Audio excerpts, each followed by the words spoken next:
Hello student. आज हम पढ़ने वाले हैं lesson number 2 NCERT mathematics class 12। Lesson का नाम है प्रतिलोम त्रिकोणमितीय फलन। देखिए, त्रिकोणमितीय फलन तो आपने पहले पढ़े हैं, 10th में भी पढ़े हैं, 11th में भी पढ़े हैं, लेकिन प्रतिलोम त्रिकोणमितीय फलन आपने नहीं पढ़ा होगा। तो आज हम पढ़ते हैं कि प्रतिलोम फलन होता क्या है। सबसे पहले हम एक फलन पर विचार करते हैं। मान लीजिए कोई फलन f है सच दैट कैसा है, x से y में है। x क्या है स्टूडेंट, इसको हम बोलते हैं डोमेन, यानी कि हिंदी में इसको हम बोलते हैं प्रांत। ठीक है। और y को क्या बोलते हैं, कोडोमेन। कोडोमेन मीन्स क्या हुआ, सह प्रांत। तो इस फलन पर हम विचार कर रहे हैं जिसका प्रांत x है और सह प्रांत y है। ठीक है। और इसी प्रकार है कि f(x) बराबर y। ये फलन इस प्रकार से है कि f(x) इक्वल टू y के है, और ये एक एकी भी है और आच्छादक भी है, यानी कि 1 भी है और ऑन 2 भी है, एक एकी और आच्छादक है। तो हम एक और अद्वितीय फलन हम अपने आप परिभाषित करते हैं g सच दैट y2x। और ये जो फलन है आप देख रहे हैं, इसमें जो g का प्रांत है वो f का परिसर होता है। ठीक है। और जो f का परिसर होगा वो g का प्रांत हो जाएगा, या f का प्रांत होगा वो g का परिसर होगा। तो ऐसी स्थिति में हम g को जो है f का प्रतिलोम कहते हैं, इनकी g इक्वल टू होता है f का प्रतिलोम। आप देख रहे हैं जो फलन f है उसमें x डोमेन है और y कोडोमेन है, जबकि y में जो f में कोडोमेन था वो y में डोमेन बन गया है, और जो यहाँ पर डोमेन था वो यहाँ कोडोमेन बन गया है। इसीलिए हम g को f का प्रतिलोम फलन कहते हैं। और इसे हम कैसे स्टूडेंट डिनोट करते हैं, प्रतिलोम फलन को हम f इनवर्स से डिनोट करते हैं, यानी कि जो g f इनवर्स है वो किसके इक्वल हो जाएगा, g के, या g इनवर्स जो है वो f के इक्वल भी हो सकता है, f इनवर्स के इक्वल। f इनवर्स का इनवर्स करेंगे तो यानी कि f प्राप्त होगा, अर्थात g इनवर्स जो है वो f हो जाएगा और f इनवर्स जो है वो g कहलाएगा। तो ऐसे फलनों को हम त्रिकोणमितीय फलन कहते हैं। ठीक है। अब आते हैं त्रिकोणमितीय फलन जो हमारे अभी कोर्स में है। तो उनमें से जो त्रिकोणमितीय राशियाँ आपने पढ़ी हैं, sine cos, tan cos, sec cosec, तो उन सब के त्रिकोणमितीय फलनों की सारणी के बारे में हम पढ़ते हैं कि उनकी जो सारणी है, उनका जो परिसर है वो किस प्रकार से यहाँ पर निर्धारित किया गया है। उस परिसर को जरा देखते हैं स्टूडेंट। तो 6 राशियाँ होती हैं, जिनमें से पहली आपकी राशि है साइन इनवर्स। साइन इनवर्स का जो परिसर है स्टूडेंट वो -π/2 से +π/2 होता है। ठीक है। मतलब क्या है इसका, कि अगर आप कोई क्वेश्चन ऐसा सॉल्व कर रहे हैं जो साइन इनवर्स से संबंधित है, तो उस क्वेश्चन में जो आपके एंगल की वैल्यू आएगी वो इन दोनों के बीच में बिलोंग करनी चाहिए। ठीक है। तभी वो आपका क्वेश्चन जो है उसका आंसर जो एंगल होगा वो एंगल जो है सेटिस्फाइड करेगा, कि अगर वो एंगल आपका इस रेंज में बिलोंग करता है तो वो आपका एंगल जो है सही माना जाएगा, अदरवाइज वो रॉन्ग हो जाएगा। इसी प्रकार से स्टूडेंट अगर कॉस की बात करते हैं तो कॉस इनवर्स का जो रेंज है वो है 0 से लेकर के पाई तक का। ठीक है। सिमिलरली अगर हम टेन की बात करते हैं तो टेन इनवर्स का जो रेंज है स्टूडेंट वो भी सेम एज साइन की तरह होता है, -π/2 से +π/2। इसी प्रकार से अगर हम कॉट की बात करते हैं तो कॉट जो है वो सेम कॉस की तरह होता है 0 to π। ठीक है। अब 2 आपके बचते हैं सेक इनवर्स। सेक इनवर्स की स्टूडेंट अगर हम बात करते हैं तो सेक इनवर्स क्या होता है, सेम एज कॉस, बट उसमें से जो है π/2 को छोड़ करके, यानी कि 0 से पाई तक के सारे एंगल होंगे पर 90 डिग्री का एंगल उसमें बिलोंग नहीं करेगा। और लास्ट आपका आता है कोशक इन्वर्स एक्स। कोशक इन्वर्स में स्टूडेंट क्या है कि -π/2 और +π/2 जो साइन का रेंज है, बस ये पूरा होगा, लेकिन उसमें से आपको जो है 0 डिग्री को छोड़ना होगा। इसको छोड़ करके बाकी सारे एंगल जो है वो आपके कॉस इन्वर्स के परिसर में बिलोंग करते हैं। ठीक है। अब इसमें जो पहला क्वेश्चन आपका आता है वो आता है मुख्य मान ज्ञात करने को। तो मुख्य मान ज्ञात करने के लिए आपको मुख्य मान परिसर जो है, मुख्य मान शाखा जो है वो ये आपको आनी चाहिए। जब आपको ये शाखा लर्न होगी तभी आप मुख्य मान ज्ञात कर सकते हैं। तो एक्सरसाइज 2.1 की ओर चलते हैं। एक्सरसाइज 2.1 का अगर हम पहले क्वेश्चन की बात करते हैं स्टूडेंट, तो फर्स्ट क्वेश्चन में आपको जो है इन सभी के देखिए मुख्य मान ज्ञात करने हैं। पहले क्वेश्चन में आपको मुख्य मान निकालना है। अब मुख्य मान किसका निकालना है? सबसे पहले बात करते हैं साइन इन्वर्स -1/2 की। ठीक है। इसके लिए आपको क्वाड्रेंट के बारे में भी ज्ञान होना चाहिए। 4 क्वाड्रेंट होते हैं। पहला क्वाड्रेंट 0 से π/2 होता है, दूसरा π/2 से π, तीसरा π से 3π/2 और ये लास्ट वाला 3π/2 से π। ASTC के अनुसार, ASTC मीन्स क्या होता है student? All student are ticket collector, यानी कि इसमें सभी त्रिकोणमितीय राशियां जो 6 राशियां हैं वो सब पॉजिटिव होती हैं। इसमें S फॉर साइन और साइन का reverse cosec positive, tan, cot, cos, sec ये नेगेटिव। थर्ड वाले में T फॉर tan, tan का रिवर्स cot, ये दोनों positive, sine cos sec cosec negative. इसमें student C for cos, cos का उल्टा sec, cos और sec पॉजिटिव, बाकी सब आपके नेगेटिव हो जाएंगे। साइन, tan, cot और कोशक नेगेटिव रहते हैं, तो इनका भी आपको प्रयोग यहाँ पर करना पड़ेगा। अब देखिए आपको पहला क्वेश्चन दिया है साइन इनवर्स -1/2। सबसे पहले आपने क्वेश्चन को y लेना है। ठीक है। साइन इनवर्स को इधर ट्रांसफ़र करना है, तो इक्वेशन बनेगी स्टूडेंट साइन y = -1/2। साइन की वैल्यू -1/2 कितने एंगल पर होती है ये आपको आना चाहिए। साइन की वैल्यू केवल 1/2 होती है 30 पर, यानी कि π/6 पर। ठीक है। और साइन के केस में ये वैल्यू जो है -π/6 पर आती है, यानी कि साइन से साइन कैंसिल हो जाएगा, तो y की वैल्यू माइनस में π/6 आएगी।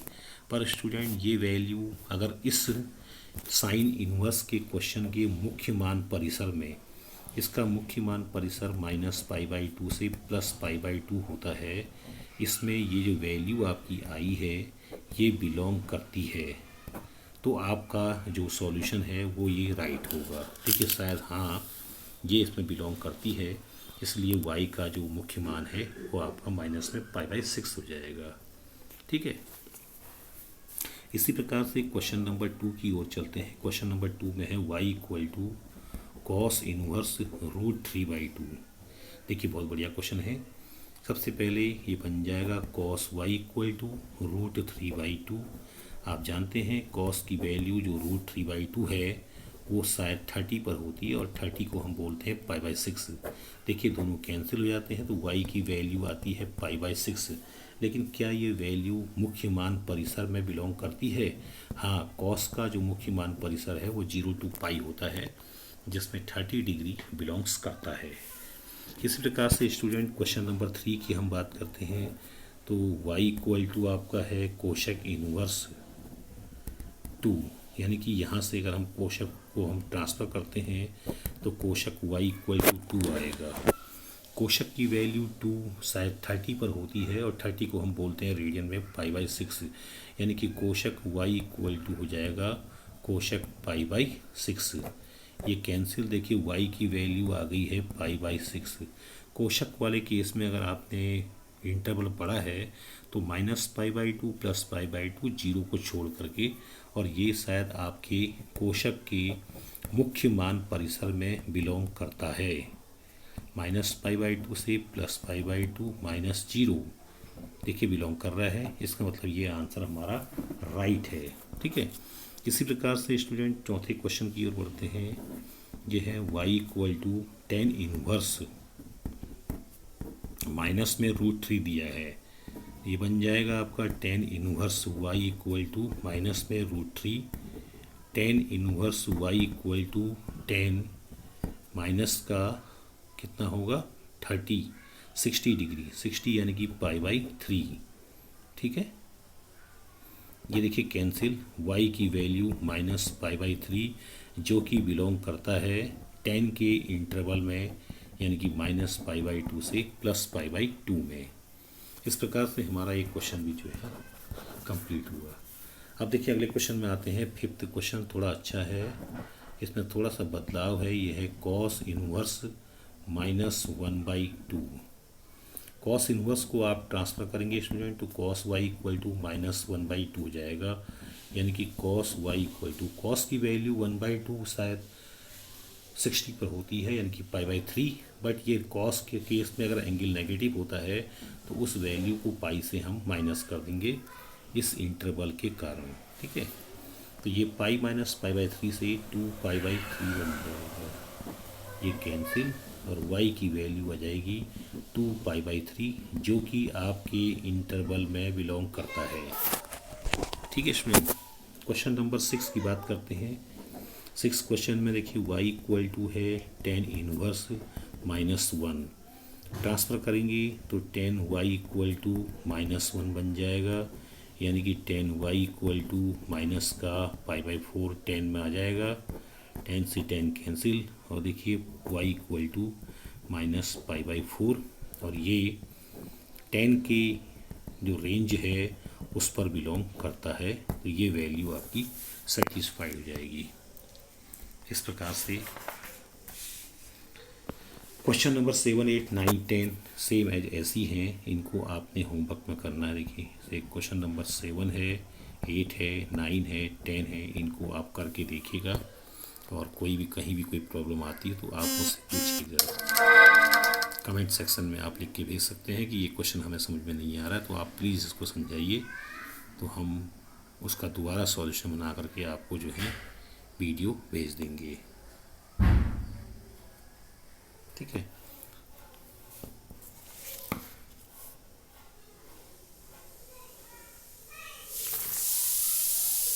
इसी प्रकार से स्टूडेंट क्वेश्चन नंबर 11 की बात करते हैं। प्रश्न संख्या अगर हम 11 को देखें तो प्रश्न संख्या 11 में देखिए एक साथ 3 सवाल मिक्स कर दिए गए हैं। Tan inverse 1 plus cos inverse -1/2 plus sine inverse -1/2, और इन सभी के आपने अभी सॉल्यूशन निकाले हैं। इसकी वैल्यू शायद सॉल्व करने पर π/4 आती थी, इसकी वैल्यू 2π/3 आई थी, और इसकी वैल्यू माइनस में π/6 आ गई थी।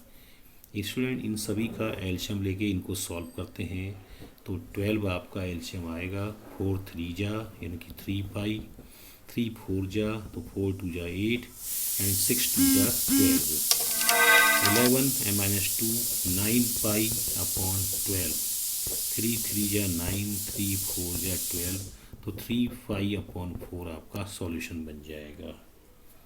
इसी प्रकार से क्वेश्चन नंबर 12 की अगर हम बात करते हैं, क्वेश्चन नंबर 12 में देखिएगा cos inverse 1/2 plus 2 sine inverse 1/2 ये दिया गया है। देखिए कॉस की वैल्यू 1/2 जो है वो 60 पर होती है, तो ये आपका π/3 बन जाएगा स्टूडेंट। साइन की वैल्यू 30 पर होती है, तो ये आपका π/6 बन जाएगा। 2 से ये 6 कैंसिल हो जाएगा, π/3 प्लस π/3 इक्वल टू आपका सॉल्यूशन 2π/3 आ जाएगा। क्वेश्चन नंबर 13 आपका मल्टीपल चॉइस क्वेश्चन है। इसमें लिखा गया है कि साइन इनवर्स x अगर y के बराबर है तो इनमें से कौन सा ऑप्शन राइट होगा। देखिए जो रेंज हमने बता रखी थी आपको, तो वो रेंज हमेशा जो है क्लोज्ड इंटरवल में होती है, यानी कि क्लोज्ड इंटरवल में साइन की जो वैल्यू होती है y वो -π/2 से ग्रेटर और इक्वल और +π/2 से लेसर और इक्वल होती है। इसका मतलब हमारा जो ऑप्शन बी है वो एब्सोल्युटली राइट आंसर होगा। ठीक है, बाकी सभी में आपके ओपन इंटरवल लगे हुए हैं, इसलिए क्लोज वाला जो है आपका आंसर बन जाएगा। लास्ट क्वेश्चन स्टूडेंट इस एक्सरसाइज का है tan inverse √3 minus sec inverse -2। देखिए ये दिया हुआ है tan इनवर्स √3 मीन्स tan की वैल्यू √3 शायद π/6 पर होती है, और स्टूडेंट sec की वैल्यू है cos की वैल्यू 30 पर 1/2 होती है, 60 पर 1/2 होती है, यानी कि π/3। तो π/3 पर इसकी वैल्यू माइनस में 2π/3 बन जाएगा, यानी कि ये माइनस का 2π/3। नेक्स्ट स्टेप में π/3 प्लस 2π/3, देखिए इस प्रकार से आएगा।